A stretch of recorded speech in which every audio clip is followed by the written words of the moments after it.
আমরা চাই প্রত্যেকটা মা বোন তার ইজ্জত এবং আবরু নিয়ে নির্বিঘ্নে হাঁটবে, চলবে।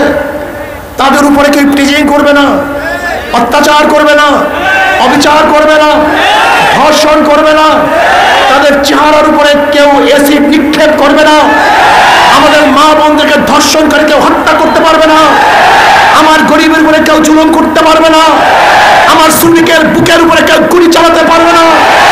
এদেশের মুচি, কামার, ট্যাপি, জেলে, মজদুর প্রত্যেকটা মানুষের অধিকারকে ফিরিয়ে দেব, ছাত্রদের অধিকারকে ফিরিয়ে দেব, শ্রমিকদের অধিকারকে ফিরিয়ে দেব। এখানে অধিকার থাকবে মুসলমানদের, এখানে অধিকার থাকবে হিন্দুদের, এখানে অধিকার থাকবে খ্রিস্টানদের, এখানে অধিকার থাকবে বৌদ্ধদের, এখানে অধিকার থাকবে আলেমদের। প্রত্যেকটা মানুষ অধিকার নিয়ে বুক ফুলিয়ে বাংলাদেশে ঘুরবে, স্বাধীন মুক্ত বাতাস গ্রহণ করবে। আমি বাংলাদেশের নাগরিক, আমি স্বাধীন। এই কারণেই 5ই আগস্টের বিপ্লবের জন্য হাজারো মানুষ জীবন দিয়েছে, রক্ত দিয়েছে, দিচ্ছি, দেব ইনশাআল্লাহ।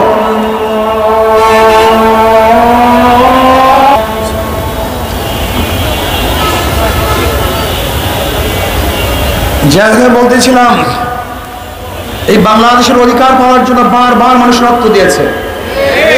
5ই আগস্ট স্বাধীনতার জন্য মানুষ রক্ত দিয়েছে, কিন্তু আবার বাংলাদেশের মানুষ 5ই আগস্টের পর কি দেখেছে?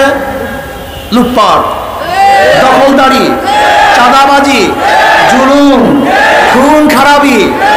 এর জন্য মানুষ 5ই আগস্টের আগে রক্ত দেয় নাই, জীবন দেয় নাই।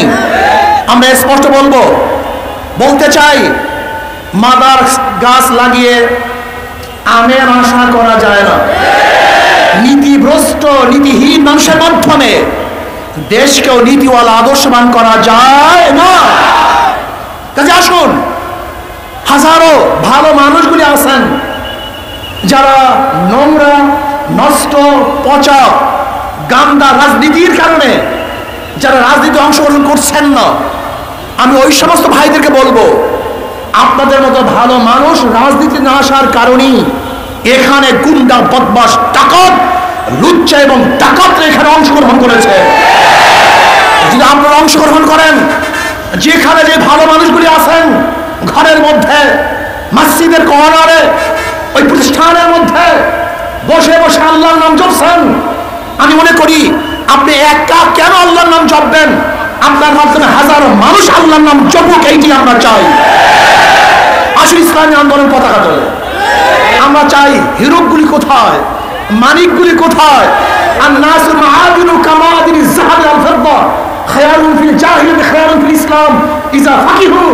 মানুষগুলি তো স্বর্ণ এবং রূপার খনির ন্যায় খনি, এবং হাজারো খনি বিভিন্ন জায়গায় আছেন, হাজারো যোগ্যতা সম্পন্ন লোক আছেন। আমি এখানে দেখতেছি যে মানুষগুলি ভালো, ভদ্র, নীতিবান, আদর্শবান। আপনারা যদি রাস্তায় নেমে আসেন, আপনারা যদি রাজপথ দখল করেন, এখানে গুন্ডা থাকবে না, খুনি থাকবে না, বদমাশ থাকবে না, জালেম থাকবে না, ধর্ষক থাকবে না, বাদশা থাকবে না, চাঁদাবাজ থাকবে না। এদেশ হবে মানুষের দেশ, এদেশ হবে মানবতার দেশ, এদেশ হবে মুক্তির দেশ। আজও স্বাধীনতার পরে বাংলাদেশের মানুষ যদি এক মুঠা খাদ্যের জন্য ডাস্টবিনে কাক গরুর সাথে লড়াই করে, আজকে যদি আমার মা বোন তার ছেলে হারা, বাচ্চা হারা শোকে কাঁদতে থাকে, আজকে যদি আমার মা বোন বিধবা হয়, আজকে আমার মা বোন যদি তারা তাদের সন্তান হারার রোগে কাঁদতে কাঁদতে চক্ষু হারিয়ে ফেলে, তার স্বাধীনতা ব্যর্থ হয়েছে, আর একবার আন্দোলন করতে হবে, সংগ্রাম করতে হবে, মানুষকে মুক্তি দিতে হবে, মানুষকে মুক্তি দেবে, অর্থনীতি মুক্তি দিতে হবে, আজকে শিক্ষার মুক্তি দিতে হবে। শিক্ষার ব্যাপারে বৈষম্য করা হচ্ছে। হাজারো মেধাবী গরিব শ্রমিকের সন্তান আল্লাহ মেধা প্রদান করেছেন, কিন্তু অর্থের অভাবে তারা পড়তে পারছে